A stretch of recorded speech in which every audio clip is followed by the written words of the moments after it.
Hello my dear students. तो आप सभी कैसे हैं? तो मुझे पूरा उम्मीद है कि कल हमने जो भी इंट्रोडक्शन पार्ट किया था फाइनल अकाउंट का, आप उसे अच्छी तरीके से समझ करके और पढ़ करके आए होंगे। ठीक है, तो आज हम देखेंगे कि ट्रेडिंग अकाउंट और पीएल अकाउंट का क्या फॉर्मेट होता है, उसमें कैसे हम एंट्री करते हैं, एक्सपेंस किधर आता है, क्या क्या लिखते हैं, और इनकम किधर आता है, उसमें हम क्या क्या लिखते हैं। ठीक है, तो आज हम ट्रेडिंग और पीएल अकाउंट के फॉर्मेट को समझेंगे, फिर हम नेक्स्ट सेशन में बैलेंस शीट को समझेंगे। तो आइए देखते हैं।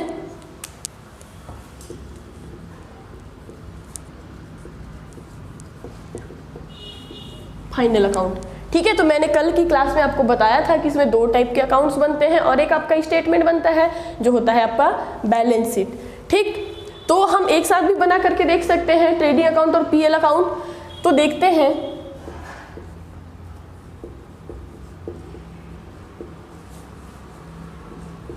आप अलग अलग भी बना सकते हैं। ठीक है, तो ज़्यादा कुछ नहीं, आपका आएगा पर्टिकुलर अमाउंट, पर्टिकुलर और आपका अमाउंट।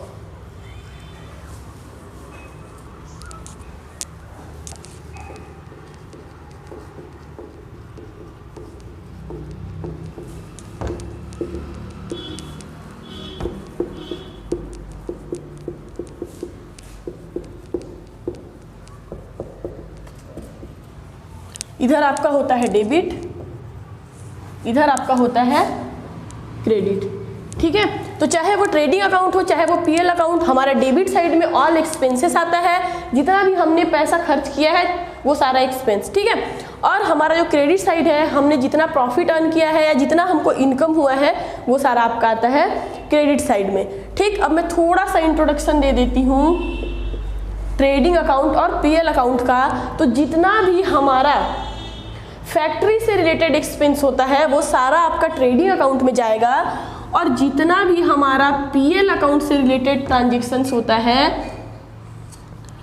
वो सारा आपका पीएल अकाउंट में जाएगा। दैट मीन्स फैक्ट्री के बाद अब हमको सेल करना है, एडवर्टाइज करना है, बेचना है, ऑफिस डिस्ट्रीब्यूशन से रिलेटेड जितना एक्सपेंस है वो सब आपका कहाँ पे आएगा? पीएल अकाउंट में आएगा। ठीक, तो कैसे बनाते हैं फॉर्मेट, क्या क्या चीज़ें आती है वो देख लेते हैं। तो इससे पहले वाली क्लास में जब हम जनरल एंट्री कर रहे थे, उसके बाद लेज़र बनाए थे, उसमें मैंने बताया था बैलेंसिंग कैसे करते हैं। ठीक है, तो अगर आपको नहीं आता है, नहीं समझ में आया है, तो आप जाएं और लेज़र अकाउंट का जो चैप्टर है वो देखें, प्लेलिस्ट में दिया हुआ है। ठीक, तो सबसे पहले हम क्या करते हैं कि हमारा लास्ट ईयर का या लास्ट मंथ का जो बैलेंस है हम उसको नेक्स्ट मंथ में ले करके आते हैं। ठीक, तो सेम यहाँ पे वही चीज़ है कि अगर हमारा बैलेंस सीडी है तो हम उसको नेक्स्ट मंथ में ले करके आते हैं बैलेंस बीडी और शो ऑफ करते हैं। तो यहाँ पे हमारा सबसे पहले आता है टू ओपनिंग स्टॉक। वो स्टॉक जो लास्ट मंथ में आपका बच गया था या लास्ट ईयर में बच गया था। ठीक है, वो कौन सा स्टॉक होता है? Opening stock. उसके बाद हमने क्या परचेस किया, तो टू परचेस। ठीक, अब ऐसा भी हो सकता है कि आप जितना परचेस किए उसमें कुछ यूजफुल नहीं है या कुछ चीज़ें जो बेकार आ गई है तो हम माइनस कर देते हैं परचेस रिटर्न, जो चीज़ें हमने रिटर्न कर दी। उसके बाद आपका आ जाता है अमाउंट। ठीक है, मैं मेन चीज़ें आपको बता रही हूँ। तो क्या बताया मैंने कि हमने जितना गुड्स परचेस किया शॉप से और उसको ले करके फैक्ट्री तक आने का जितना भी खर्चा होता है उसको हम फैक्ट्री में लाते हैं, बनाते हैं, तो वो सारा एक्सपेंस आपका कहाँ पे आता है? ट्रेडिंग अकाउंट में। तो और क्या खर्चा हो सकता है? हम खरीदे, उस पर जितना भी हमारा भाड़ा आया, टू कैरेज ऑन परचेस। ठीक है, तो ये सारा हम परचेस किए, ले करके आए, ये सब में हमारा जितना एक्सपेंस होता है, जितना हमारा डायरेक्ट नेचर का एक्सपेंस, वो सब आपका कहाँ पे आ जाता है? ट्रेडिंग अकाउंट में। बाकी हम क्वेश्चन देखेंगे तो अच्छे से समझेंगे। ठीक है, अब उसके बाद इधर कि हमको सबसे पहले किस चीज़ से प्रॉफिट होगा? हमने जितना सेल किया। ठीक है, तो क्या हो जाएगा? By sales. By sales. अब उसमें कुछ ऐसा हो सकता है जो हमको रिटर्न हो गया, हमने सेल किया, सामने वाले को पसंद नहीं आया या उसके यूज के लायक नहीं है, तो माइनस कर देंगे क्या, सेल्स रिटर्न। ठीक है, अब देखेंगे जैसे यहाँ पे हमारा ओपनिंग स्टॉक था, मैंने जो बताया था आपको बैलेंस सीडी और बैलेंस बीडी, हम उसको लेकर के जाते हैं क्लोजिंग में बैलेंस बीडी में। ठीक है, तो यही सेम चीज है कि यहाँ पे अब हम लास्ट में लेकर के जाएंगे बाय क्लोजिंग स्टॉक। लास्ट में आपके पास क्लोजिंग स्टॉक कितना बचा, स्टॉक कितना बचा। ठीक है, तो ये हमारा होता है क्या, क्लोजिंग स्टॉक। तो ये था आपका ओपनिंग स्टॉक, लास्ट ईयर का बैलेंस, और ये है आपका क्लोजिंग स्टॉक। ठीक है, इस साल में जो आपका लास्ट में है, वापस हम इसको नेक्स्ट मंथ में जब लेकर के जाते हैं तो ये सेम चीज है कि मान लीजिए ये बैलेंस सीडी है, अब हम इसको लेकर के जाएंगे तो आ जाएगा क्या, टू बैलेंस बीडी। ठीक है, तो ये वही चीजें हैं। इसके बाद हमारा जो भी आता है वो सब आपका कहाँ पे आता है, ये हमारा टोटल हो जाएगा ट्रेडिंग अकाउंट में। अब देखो कि जरूरी नहीं है कि हमारा दोनों साइड सेम बैलेंस हो, कुछ तो हमारा प्रॉफिट और लॉस निकलेगा। तो अगर आपका प्रॉफिट आता है तो हो जाएगा टू ग्रॉस प्रॉफिट,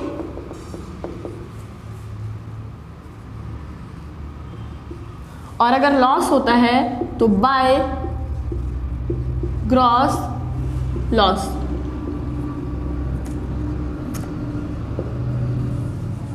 ठीक है, अब हमारा जो प्रॉफिट है और ये अगर हमको लॉस होता है, ठीक है, तो ये हमारा नेक्स्ट मंथ में हम क्या बना रहे हैं, पीएल अकाउंट बना रहे हैं, तो हमारा जो ग्रॉस प्रॉफिट है वो पीएल अकाउंट में जाएगा। तो टू ग्रॉस प्रॉफिट है, ये हमारा क्रेडिट साइड में चला जाएगा, तो क्या हो जाएगा, बाय ग्रॉस प्रॉफिट। और अगर लॉस हुआ है तो हो जाएगा आपका टू ग्रॉस लॉस। ठीक है, ये हमारा अकाउंट क्लोज है, ट्रेडिंग अकाउंट डबल लाइन है।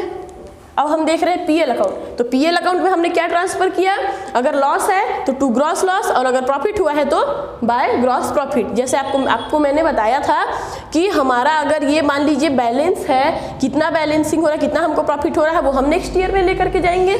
ठीक है, पीएल अकाउंट में। अब देखेंगे कि पीएल अकाउंट में हमारे डेबिट साइड में क्या क्या एक्सपेंस आता है और क्रेडिट साइड में क्या क्या इनकम आता है। तो हमने फैक्ट्री में ले करके आया, परचेस किए, हम अपने फैक्ट्री में लेकर के आए, उसको बनाए। अब जितना एक्सपेंस होगा आपका सेलिंग, एडवर्टाइजिंग, ऑफिस, डिस्ट्रीब्यूशन से रिलेटेड, वो सारा आपका किस में आ जाएगा, पीएल अकाउंट में, प्रॉफिट एंड लॉस अकाउंट में। तो आपका क्या क्या हो जाएगा, आपका क्या क्या एक्सपेंस हो सकता है, तो टू सैलरीज, आप क्या कर रहे हो, सैलरी पेमेंट कर रहे हो। टू रेंट, आप रेंट दे रहे हो। To electricity charges.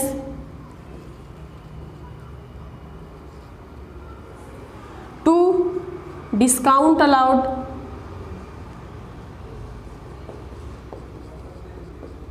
अब डिस्काउंट अलाउ कर रहे हो।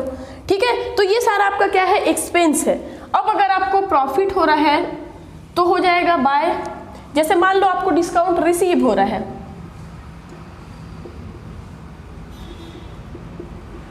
Bye discount received. मान लो आपको कमीशन रिसीव हो रहा है, बाय कमीशन रिसीव्ड।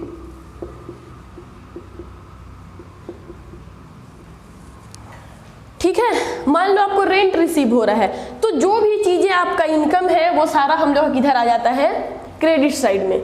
ठीक, अब उसके बाद हमारा जितना ग्रॉस प्रॉफिट था उससे अब हमने जितना एक्सपेंस किया वो सारा एक्सपेंस माइनस होने के बाद आपका यहाँ पे क्या निकलता है, टू नेट प्रॉफिट।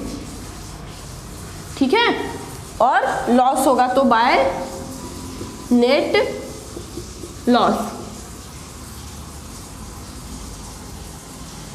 और यहां से हमारा अकाउंट क्लोज। ठीक है, तो ये कंपनी ये बना करके चेक करती है कि कंपनी को कितना प्रॉफिट हुआ और कितना लॉस हुआ। अब इसके बाद हम एक नए सेशन में देखेंगे, दूसरे क्लास में देखेंगे कि बैलेंस शीट कैसे बनाया जाता है, उसमें क्या क्या चीज़ें आती हैं, हम उसको बहुत अच्छे तरीके से समझेंगे। और उसके बाद हम 2, 4, 5 क्वेश्चन सॉल्व करेंगे अलग अलग पैटर्न में, जिससे आप लोग को और भी ज़्यादा क्लियर हो जाएगा। और बहुत से बच्चों को इसमें बहुत डाउट रहता है और ऐसा लगता है कि बहुत बच्चे बोलते हैं कि मैम 15 नंबर का आता है, बहुत ज़्यादा लेंदी होता है, समझ भी नहीं आता। तो मुझे ऐसा उम्मीद है कि जहाँ पे हमारी फाइनल अकाउंट की सेशन या फाइनल अकाउंट का चैप्टर कंप्लीट होगा, उसके बाद आपको ऐसा बिल्कुल नहीं लगेगा कि क्या डाउट है और समझ नहीं आता। आपके लिए ये फेवरेट चैप्टर और बहुत ही आपको इंटरेस्ट आएगा, ठीक है। तो मुझे पूरा उम्मीद है कि इससे पहले वाला क्लास और ये क्लास, और जिन्होंने एक भी क्लास नहीं देखा है वो आप शुरू से जनरल एंट्री इंट्रोडक्शन मैंने अकाउंट का जहाँ से स्टार्ट किया था, आप जाएं और देखें। और इसके बाद हम नेक्स्ट सेशन में देखेंगे बैलेंस शीट। Thank you.